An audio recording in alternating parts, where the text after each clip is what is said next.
बिस्मिल्लाहिर्रहमानिर्रहीम। अस्सलाम वालेकुम नाज़रीन, आप यूट्यूब चैनल देख रहे हैं। मैं इमरान खान हूं। जिसको घुमसान की लड़ाई कहते हैं वो अब शुरू हो गई है। डोनाल्ड ट्रंप ने एक ऐसा हुक्मनामा दिया है जिसके बाद सूरत-ए-हाल मशरिक़ वस्ता की बहुत ज़्यादा ख़राब हो जाएगी, क्योंकि ईरान ने पहले बताया था कि जो हमारे साथ किया जाएगा वही पूरे खित्ते में होगा। ईरान ने कहा था कि अगर हमारी एनर्जी की साइट्स को तबाह किया गया, या हमारी रिफाइनरीज को नुकसान पहुंचाया गया, या हमारी उन फैसिलिटीज़ को जिनके ज़रिए से हम तेल निकालते हैं और पहुंचाते हैं उनको तबाह किया गया, तो बाकी खित्ते का भी कुछ नहीं बचेगा।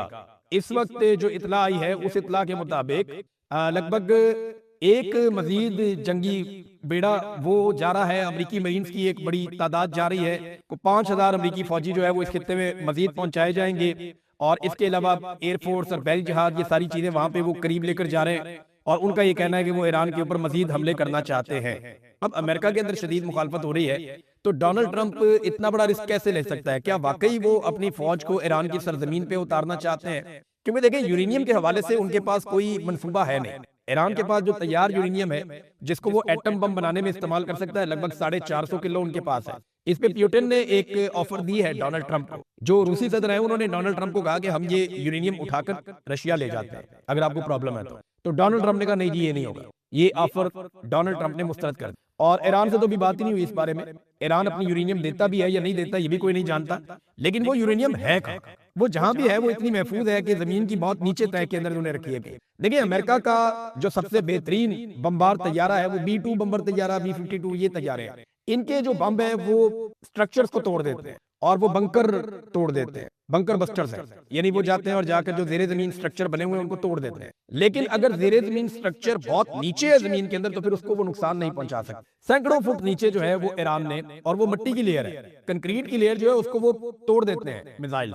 मट्टी की लेयर के अंदर घुसना वो बहुत मुश्किल होता है, और जो मट्टी है या जो कुदरती जो अवामिल है उनके अंदर से गुजरना बम का इतना आसान नहीं होता। जो कंक्रीट का स्ट्रक्चर होता है उसको तोड़ने के लिए बम डिजाइन किया जाता है। तो अब जो बम्स हैं वो भी वहां तक नहीं पहुंच पा रहे जहां पे ईरान ने अपने मिसाइल्स, अपने ड्रोन्स, या अपना जो उनके पास एटम बम बनाने की सलाहियत का जो सिस्टम है, या जो उनके पास यूरेनियम है उसको जहां रखा हुआ है, वहां अमेरिका की एक्सेस नहीं हो पाई। उन्हें जमीन पे उतरना पड़ेगा, जमीन पे आना पड़ेगा। क्या अमेरिकन इसके लिए तैयार है? क्योंकि ईरानी तो कह रहे हैं कि जमीन पे उतरे तो हम इनके साथ लड़ाई करेंगे, हम तो इनका इंतजार कर रहे हैं 50 साल से। और ईरानियों ने ऐसा लगता है बड़ा लंबा अरसा तैयारी की है इस जंग की। जिस तरीके से उन्होंने मिसाइल मारे, इस पे फाइनेंशियल टाइम्स की एक रिपोर्ट आई।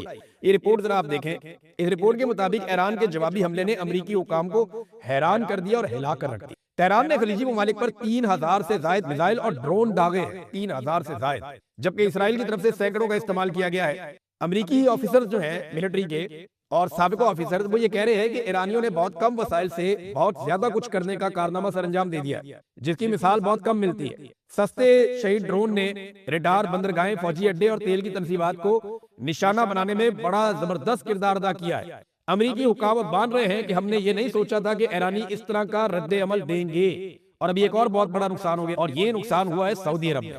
सऊदी अरब के प्रिंस सुल्तान एयरबेस पर अमेरिका के जहाज खड़े हुए थे, और ये वही जहाज हैं जो रिफ्यूलिंग करते हैं जहाजों में, और बड़े कीमती जहाज हैं। इससे पहले आपको याद है ना कि एक दिन पहले इराक के अंदर इन्होंने कहा जी एक हादसा हो गया और दो जहाज आपस में टकरा गए। एक को लैंड कर दिया गया, वो उसको ज्यादा नुकसान नहीं हुआ, दूसरा तबाह हो गया। उसके अंदर 6 अमरीकी सवार थे, वो 6 के 6 मारे गए। अब ये तो अमेरिका मान रहा है कि उनका ये नुकसान हुआ, लेकिन इसी तरह के 5 जहाज जो हैं वो तबाह हो गए हैं, कुछ मुकम्मल और कुछ जुज़वी तौर पे, और ये रिफ्यूलिंग करने वाले तैयारे थे। और इसके ऊपर जो रिपोर्ट दी है वो रिपोर्ट दी है वॉल स्ट्रीट जर्नल ने। वो ये बता रहे हैं जनाब के एयरफोर्स के तैयारों को नुकसान पहुंचा है, और ये वो तैयारे हैं जो रिफ्यूलिंग का काम करते हैं बाकी तैयारियों के लिए। अब नाज़रीन, डोनाल्ड ट्रंप की परेशानियां ना एकदम लगातार बढ़ती चली जा रही हैं। उसकी वजूहात मैं आपके सामने रख देता हूं। सबसे पहले तो ये है कि एक वाकया ऐसा हुआ कि डोनाल्ड ट्रंप का जो वजीर खजाना है अमेरिका का, सेक्रेटरी खजाना आप इसे कहते हैं, स्कॉट बेसेंट, ये एक इंटरव्यू दे रहा था। लाइव इंटरव्यू में अचानक से इसे आवाज आती है कि डोनाल्ड ट्रंप आपसे बात करना चाहते हैं, और डोनाल्ड ट्रंप ने, सदर ने आपको बुलवाया। तो ये जब सदर को मिलकर आया और वापसी पर आकर बैठा, तो पहला क्वेश्चन सदर से मुलाकात के हवाले से किया गया कि क्या वो ठीक है। तो इसमें ये जो सेक्रेटरी खजाना है ये बहुत ज्यादा घबराया हुआ था, और इसकी आवाज में काफी लर्जिश थी, यानी वो कॉन्फिडेंस ही नहीं था। अगर वो आप सुने इंटरव्यू का हिस्सा निकाल के, तो मैंने सुना वो एक नॉर्मल आदमी लग ही नहीं रहा था। ऐसा लग रहा था कि बहुत शदीद परेशान है। ये चीजें बताती हैं कि सदर के आसपास बड़ा टेंशन का माहौल बना हुआ है, और चीजें नॉर्मल नहीं है जिस किस्म के हमले वो कर रहे हैं। फिर नेतन्याहू के हवाले से अफवाहें आ रही हैं कि नेतन्याहू पता नहीं कहां चला गया। अब नेतन्याहू इसराइल में तो मौजूद नहीं है, ये तो बहुत सारे सोर्सेज कह रहे हैं और कोई दावा नहीं करता कि वो इसराइल में है। ये कहा जाता है कि नेतन्याहू या तो हवा में ट्रेवल करता रहा है पिछले दिनों या अब किसी और जगह पे महफूज जगह पे चला गया है। और नेतन्याहू की एक जो वीडियो आई है उसके बारे में कहा जा रहा है कि ये नेतन्याहू है ही नहीं, ये आर्टिफिशियल इंटेलिजेंस है।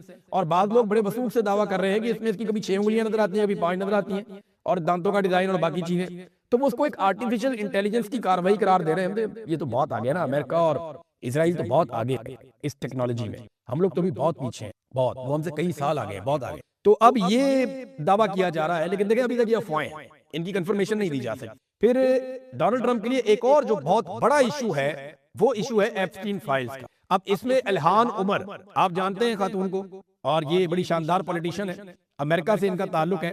उन्होंने एक स्टेटमेंट दिया, उन्होंने कहा जी कि एप्स्टीन फाइल्स में डोनाल्ड ट्रंप का नाम 38,000 मरतबा आया है। अंदाजा करें, एक आदमी का 38,000 मरतबा नाम आ गया एप्स्टीन फाइल्स में। और आप सब जानते हैं ये फाइल्स क्या है। ये मासूम और कम उम्र लड़कियों के साथ जुल्म और ज्यादती की एक पूरी दास्तान है। दुनिया के अमीर तरीन और ताकतवर तरीन लोग अपनी अय्याशी के लिए मुंह काला करते रहे, ये वो दास्तान है, मैं इससे ज्यादा क्या बताऊं। लेकिन ये चीज है कि 38,000 मरतबा डोनाल्ड ट्रंप का उसमें नाम आया। अब वो कहती है कि आप कह सकते हैं कि ट्रंप पेडोफाइल्स प्रोटेक्शन पार्टी का सरबराह है। ये इल्हान उमर ने, ये कांग्रेस वुमन है, इन्होंने डोनाल्ड ट्रंप के खिलाफ ये बात की। और पूरे अमेरिका के अंदर इस वक्त ये एक तासुर है कि डोनाल्ड ट्रंप ने ये जो जंग शुरू की है इसकी वजह एप्स्टीन फाइल से तवज्जो हटाना है। फिर जो ईरान में बच्चियों के कत्ल वाले मामले पे डोनाल्ड ट्रंप ने झूठ बोला ना, वो गले पड़ गया। अब हर तरफ से ना सिर्फ मीडिया पे ये सवालात हो रहे हैं बल्कि सियासतदान भी ये कह रहे हैं कि अमेरिकी सदर कैसे झूठ बोल सकता है। जब अमेरिकी वजीर दिफा से या बाकी लोगों से पूछा जाता है कि कितने अमेरिकी फौजी मारे गए अब तक इस लड़ाई में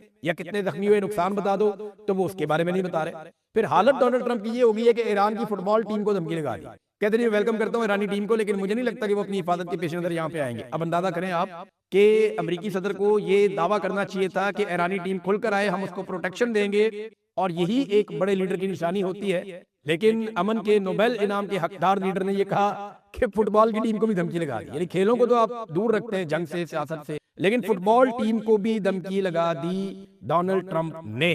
ये हालात। अब आज नाज़रीन पाकिस्तान के अंदर एक वाकया हुआ है और इसमें 2 ड्रोन रावलपिंडी में मार गिराए गए। पहले इतला आती है कि कुछ खैबर पख्तूनख्वा के अंदर ड्रोन हैं, उनके ऊपर फायरिंग वायरिंग हो रही थी। खैबर पख्तूनख्वा में लकी मरवत में दहशतगर्दी का बड़ा अफसोसनाक वाकया भी हुआ, 7 अफराद जाँ बहक हुए। और ये रूटीन बनती जा रही है बलूचिस्तान में और खैबर पख्तूनख्वा में दहशतगर्दी बढ़ती जा रही है, क्योंकि दहशतगर्दों को बाई डिजाइन लाकर पाकिस्तान में बसाया गया। और ये काम पाकिस्तान की जर्नैलों ने किया था, जनरल बाजवा ने और जनरल नदीम अंजुम ने ये डिजाइन किया था। जनरल फैज भी एक दौर में इसका हिस्सा था। इमरान खान ने मना किया तो इमरान खान की हुकूमत गिराकर शहबाज शरीफ के जरिए से दहशतगर्दों को पाकिस्तान में ले आए। अब भुगत रही है पूरी कौम। तो मामला ये है कि ये जो 2 ड्रोन रावलपिंडी तक पहुंचे, ये रावलपिंडी तक आए कैसे? इनकी रफ्तार कोई जेट तैयारी जितनी तो नहीं है, ये इतना तेज तो नहीं आता। रास्ते में बहुत सारे एसेट्स हैं, बहुत सारी चीजें हैं। ये एयरपोर्ट पे गिर सकते थे, ये किसी जहाज को निशाना बना सकते थे, ये किसी और तनसीब को निशाना बना सकते थे। ये यहां तक पहुंचे कैसे? पहला सवाल तो ये है। और ये आए कहां से? दूसरा सवाल ये भी है, अभी तक सिक्योरिटी फोर्सेस ने ये नहीं बताया। देखिए पाकिस्तान का मीडिया तो फितनातुल हिंदुस्तान डायरेक्ट चला देता है ना, वो तो आश्रय नहीं करता, उनको तो ऑर्डर दिया हुआ है जनाब जो भी चीज हो पाकिस्तान में पटाखा चले फौरन आपने खाते में डाल। लेकिन मामला ये है कि कोई कंफर्मेशन तो आए ना, बताया तो जाए इसके पीछे कौन है, तंजीम कौन सी है, दाइश वाले हैं, अलकायदा वाले हैं, तहरीके तालिबान पाकिस्तान है, तहरीके तालिबान अफगानिस्तान है, कौन है इसके पीछे? जो भी है उसका फिर नाम नहीं, इसके पीछे इसराइल है, मुसाद है, कौन है? नाम लेना चाहिए ना, रॉ है इसके पीछे। तो ये पाकिस्तान की सिक्योरिटी फोर्सेस की रिस्पांसिबिलिटी, एक तो ये इंटेलिजेंस का फेलियर होता है बार बार, और ये इस तरह ड्रोन रावलपिंडी तक पहुंच जाए तो बड़ा अफसोसनाक है। लेकिन ये ड्रोन इतने काबिल ड्रोन नहीं थे, फारग किस्म के ड्रोन थे, तो इनका कोई तया पहुंचा करना मुश्किल नहीं था। तो ये 2 ड्रोन गिरा दिए गए हैं, इनके पीछे कौन है, जिम्मेदारी किसकी है, इसके बारे में अभी तक कोई इतला नहीं आई। अच्छा, ख्वाजा आसिफ ने इमरान खान को ताना दिया है कि इमरान खान ने अमेरिका और इसराइल के खिलाफ अभी तक कोई स्टेटमेंट नहीं दिया। ख्वाजा आसिफ साहब, 20 दिसंबर को इमरान खान साहब की आखिरी मुलाकात हुई थी और उनका ट्वीट आया था। ये जंग शुरू हुई है 28 फरवरी को, यानी इमरान खान साहब की आखिरी मुलाकात होने के भी 2.25 महीने के बाद ये जंग शुरू हुई है। तो इमरान खान इस पे स्टेटमेंट कैसे दे दे? इमरान खान का तो लगभग कोई 2.5 महीने हो गए, 2.25 महीने हो गए, कोई एक स्टेटमेंट बाहर नहीं आया। वो इसके ऊपर स्टेटमेंट कैसे दे दे? अखबार उसको नहीं मिलता, टीवी उसको नहीं मिलता, तो वो कैसे इसके ऊपर स्टेटमेंट? माजी में उसने हमेशा स्टेटमेंट दिया, खुलकर स्टेटमेंट दिया। लेकिन सवाल ये पैदा होता है कि आपका लीडर नवाज शरीफ तो बाहर है, अखबार भी पढ़ता है, टीवी भी देखता है और सांस भी लेता है, बेहतरीन है, अपने रिश्तेदारों से, पार्टी वालों से मिलता भी है और शानदार जिंदगी गुजार रहा है। तो जो आपका लीडर है उसने अमेरिका को, डोनाल्ड ट्रंप को अभी तक तनकीद का निशाना क्यों नहीं बनाया? आपके लीडर ने अभी तक इसराइल को बराह रास्त तनकीद का निशाना क्यों नहीं बनाया? और शहबाज शरीफ ने अभी तक बोर्ड ऑफ पीस से निकलने का फैसला क्यों नहीं किया? और शहबाज शरीफ ने अभी तक अमेरिका और डोनाल्ड ट्रंप को तनकीद का निशाना क्यों नहीं बनाया और अमन का नोबेल इनाम वापस लेने का ऐलान क्यों नहीं किया, जब ईरान के अंदर 168 मासूम बच्चियां जिनकी उम्र 7 साल से लेकर 12 साल तक है, उन्हें बेदर्दी के साथ मिसाइल मार के कत्ल कर दिया। ये तो बाहर है ना, जरदारी तो बाहर है, नवाज शरीफ तो बाहर है, फजलुर रहमान तो बाहर है, एएनपी बाहर है, एमक्यूएम बाहर है, शहबाज शरीफ बाहर है, बिलावल बाहर है, मरियम, कोई तो बोलो, कोई तो बोलो। लेकिन नहीं, इमरान खान से तवक्को करेंगे, वो जेल के अंदर बैठा हुआ है, उसकी मुलाकातें बंद की, छोड़ के देखो, बाहर निकालो और 2 घंटे के अंदर ले लो जो स्टेटमेंट लेना है, जो सवाल पूछोगे डट के उसी वक्त जवाब देगा। आप भी जानते हैं इमरान खान को, हम भी जानते हैं और पूरा पाकिस्तान उसको जानता है। पाकिस्तान का पूरा सिस्टम एक तरह से यरगमाल है और पूरे सिस्टम को जो है वो कंट्रोल किया जाता है चंद लोगों के जरिए से, और वो चंद लोग जो हैं वो अपने मफाद से बाहर निकल ही नहीं पा रहे। ना वो पाकिस्तान का फायदा सोच रहे हैं, ना पाकिस्तान की आवाम का फायदा सोच रहे हैं। उनके दिमाग में एक ही बात चल रही है कि इमरान खान आ गया तो हमारी दिहाड़ियां बंद हो जाएंगी, इमरान खान आ गया तो हमारे पास जो ताकत है वो हमसे छिन जाएगी, इमरान खान आ गया तो हमें बदतरीन शिकस्त हो जाएगी और हमारा इस मुल्क के अंदर जो सिक्का बैठा हुआ है वो ताकत हमसे चली जाएगी। बार इस पे जावेद हाशमी साहब ने भी एक स्टेटमेंट दिया इसी हवाले से, इमरान खान साहब की बहनों के हवाले से। उन्होंने कहा एस्टेब्लिशमेंट इस वक्त राय फरार ढूंढ रही है, वो अब एक्सपोज हो चुके हैं। अलीमा खान हिकमत अमली से चल रही है, खान की रिहाई अब इमरान खान की बहनों के हाथ में है। यानी उन्हें लगता है कि इमरान खान साहब की बहनें अब इन मामलात को आगे चलाएंगी और उनकी बहनों के जरिए से इमरान खान साहब की रिहाई होगी। सबसे पहले डोनाल्ड ट्रंप का एक स्टेटमेंट, और ये स्टेटमेंट ईरान के हवाले से है। अब जरा डोनाल्ड ट्रंप का ट्वीट आप देखें, if Iran shots and violently kills peaceful protesters which is their custom, the United States of America will come to their rescue, we are locked and loaded and ready to go, thank you for your attention to this matter, president Donald J Trump. Trump ये कह रहा है कि अगर Iran ने कत्ल किया पुरअमन मुजाहिरीन को या उन पर गोली चलाई, जो कि उनकी एक रवायत है, तो अमेरिका जो है वो उनकी मदद के लिए आएगा। जिस वक्त आप ये पुरअमन मुजाहिरीन को मारेंगे हम उनकी मदद के लिए पहुंचेंगे। और आपकी तवज्जो का बहुत शुक्रिया डोनाल्ड ट्रंप। लेकिन पाकिस्तान के अंदर पूरा का पूरा इलेक्शन चोरी हो गया, पाकिस्तान के सबसे मकबूल रहनुमा को जेल में डाला हुआ है और इमरान खान साहब की पार्टी निकलती है एहतजाज करने के लिए, और इससे पहले 9 मई को कत्लेआम होता है, तब भी अमेरिका किसी किस्म का रिस्पॉन्ड नहीं करता। 26 नवंबर को लगभग 15-14 लोग कत्ल कर दिए जाते हैं सरेआम, सैकड़ों लोगों को गोलियां मार दी जाती हैं, लेकिन डोनाल्ड ट्रंप का ऐसा कोई ट्वीट नहीं आता। मुरीदके में एक बहुत बड़ा कत्लेआम हो जाता है, बहुत सारे लोग गायब हो जाते हैं, अभी तक कोई ट्वीट नहीं आया। तो अमेरिका की जो पॉलिसी है वो उसके कौमी और मुल्की मफाद के अंदर बनती है, लेकिन जैसे ही ईरान के अंदर होती है तो फौरी तौर पे स्टेटमेंट आ जाता है। पाकिस्तान के अंदर कत्लेआम होगा तो वो कहेंगे इंटरनल मामला है पाकिस्तान का, पाकिस्तान जाने, पाकिस्तान का काम जाने, वहां पे अदालतें हैं, वो अपने सिस्टम में खुद कर लेंगे। लेकिन ईरान के अंदर होता है तो वो कहते हैं इंटरनल मामला नहीं, हम आ रहे हैं मदद करने के लिए। तो ये इंसानी हकूक का जो चूरन है ये वहां बेचा जाता है जहां पे किसी बड़े मुल्क का जाती मफाद होता है। तो सिंपल ये है, इसके अंदर और कोई कहानी है नहीं। यानी इससे 4 गुना इज्जत यही काम करके इमरान खान हासिल कर सकता था, लेकिन उसने ये काम नहीं किया। अगर इमरान खान यही काम करता तो यही सारे तजिया निगार और यही सारे दानिश्वर ये बैठ के कह रहे होते कि इमरान खान से बुरा आदमी कोई नहीं है दुनिया का। लेकिन आसिम मुनीर गैर आईनी तौर पे ये काम कर रहा है, आसिम मुनीर का आईन में तो गुंजाइश नहीं है ना। आर्मी चीफ की क्या औकात है कि वो जाए और जाके फॉरेन पॉलिसी के मामलात को देखे? एक सरकारी मुलाजिम है, सिक्योरिटी की ड्यूटी है, वो कैसे कर सकता है? ना वो इसके लिए रिस्पॉन्सिबल है, ना ये उसकी ड्यूटी है, ना उसको ये करना चाहिए। इसके ऊपर कोई बात नहीं कर रहा कि आर्मी चीफ अपनी डोमेन से बाहर जाके ये काम क्यों कर रहा है, बल्कि वो तारीफ कर रहे हैं कि आर्मी चीफ ने कमाल काम कर दिया जनाब, पूरी दुनिया के अंदर ताल्लुकात पाकिस्तान के ये कर दिए वो कर दिए, ये खबरें चला रहे हैं और उसके ऊपर बकायदा कॉलम लिखे जा रहे हैं। आज मैं सुहेल वड़ाई साहब का कॉलम पढ़ रहा था। मैं सिर्फ एक चीज अर्ज करता हूँ कि ये आलमी सतह पर जो ताल्लुकात बेहतर करने के दावे हैं ये हुए कैसे, और हमने इसके बदले में क्या कुछ कुर्बान किया। आज आप पाकिस्तान में फलस्तीन के हक में आवाज नहीं उठा सकते, ये हमने कुर्बानी दी है इसके लिए। अगर यही काम इमरान खान करता कि फलस्तीन के लिए हम किसी को नहीं निकलने देंगे तो इमरान खान को शायद इससे ज्यादा पजीराई मिल जाती आलमी सतह पे।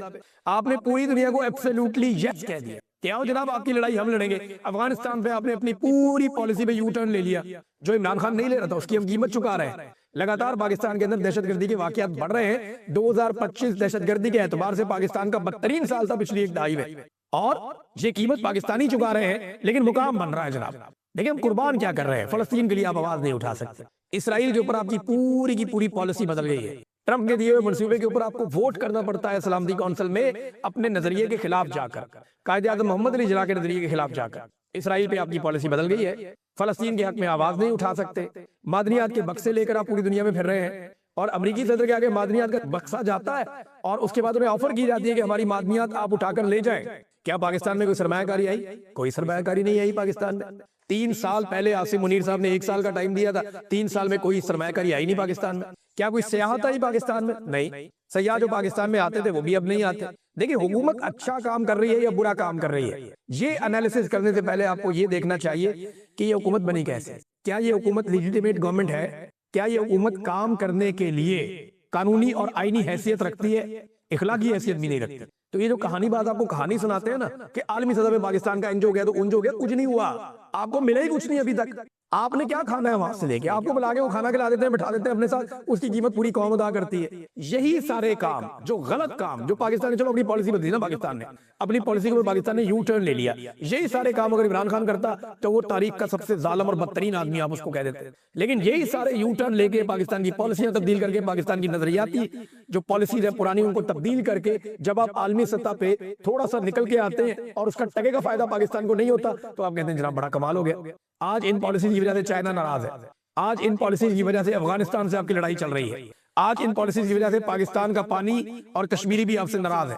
आज इन पॉलिसीज की वजह से फलस्तीनी जो आपकी तरफ देखते थे अब नहीं देखते, बल्कि वो परेशान है कि ये आके हमसे असला छीनेंगे। आज इन पॉलिसीज की वजह से इसराइल आपसे खुश है, अमेरिका आपसे खुश है। और इन घटिया पॉलिसी जो पाकिस्तान के अंदर रखी हुई हैं, इंसानी हकूक की पामानियों की, उनकी वजह से पूरा यूरोपीय यूनियन आपको कैसे देखता है। वीजे आपको नहीं मिल रहे, ये आपने कामयाबियां हासिल की हैं, जाओ जाके वीजा लगवा के दिखाओ। दुबई का, ओमान का आम आदमी को वीजा लगे नहीं रहा। ये कंट्रीज पाकिस्तान को वीजा दे ही नहीं रही। और भारत, जिसको आप कहते हैं कि भारत कोई कामयाबी हासिल नहीं कर सका, ये इसमें हमारे लिए सोचने की बात है। कोई बहुत बड़ा मुल्क नहीं है भारत हमसे, हम भी बहुत बड़ा मुल्क है। हमारी 26 करोड़ की आबादी है, लेकिन ये डाटा आप देखें, भारत दुनिया की 4थी बड़ी इकोनॉमी बनने जा रहा है। कितनी बड़ी खबर, ये IMF का डाटा है। 2026 में भारत दुनिया की 4थी सबसे बड़ी इकोनॉमी बन जाएगा, जापान को पीछे छोड़ देगा। दुनिया की सबसे बड़ी इकोनॉमी कौन सी? दुनिया की नंबर 1 इकोनॉमी अमेरिका है। $30.62 ट्रिलियन, $30.62 ट्रिलियन, 1 ट्रिलियन 1,000